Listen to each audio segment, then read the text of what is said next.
النهارده معانا شجرة البرتقال دي. الشجرة دي مصابة بأعفان الجذور. زي ما انتم شايفين الشجرة أفرعها كلها يابسة، مفيش ورق، أفرع كلها ناشفة بتنشف تدريجي. الشجرة راجعة لورا متدهورة. عفن الجذور في شجر البرتقال من المشاكل المنتشرة جدا، وغالبا نوع من الفطريات مثلا زي الفيوزاريوم، وده بيؤدي الى اصفرار الاوراق وضعف النمو وسقوط الثمار، حتى الشجره تموت لو ما اتعالجتش بدري.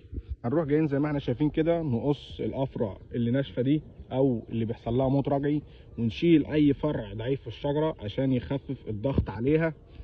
تاني حاجه لازم نحسن الصرف. اول حاجه لازم تتاكد منها ان التربه بتصرف الميه كويس، لان الرطوبه الزايده بتساعد على نمو الفطريات، وبالذات في التربه السوداء اللي مزروع فيها البرتقال ده. لو التربه طينيه ممكن تضيف رمل او كومبوست لتحسين التهويه والصرف. تاني حاجه هنقلل من الري، هنقلل عدد مرات الري، يعني هنحفر بحذر حوالين جدر الشجره ونشيل التربه المصابه اللي هي الطينيه الغرقانه، تمام، وممكن نستبدلها مثلا بتربه جافه ومعقمه نسبيا.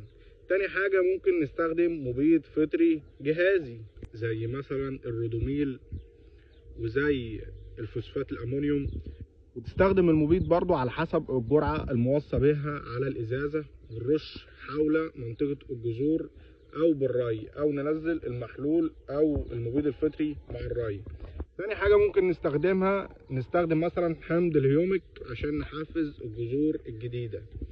وبرضه لو في فرع ضعيف او ميت نتخلص منه، هيقلل الضغط على الشجرة ويسرع النمو. خلاصة الفيديو، لو احنا عندنا اعفان جذور في شجرة البرتقال، هنسقي الارض بمبيد فطري لاعفان الجذور، ويكون مبيد جهازي، ونقص الفروع الناشفة دي، ونرش الشجرة بمبيد فطري نحاسي.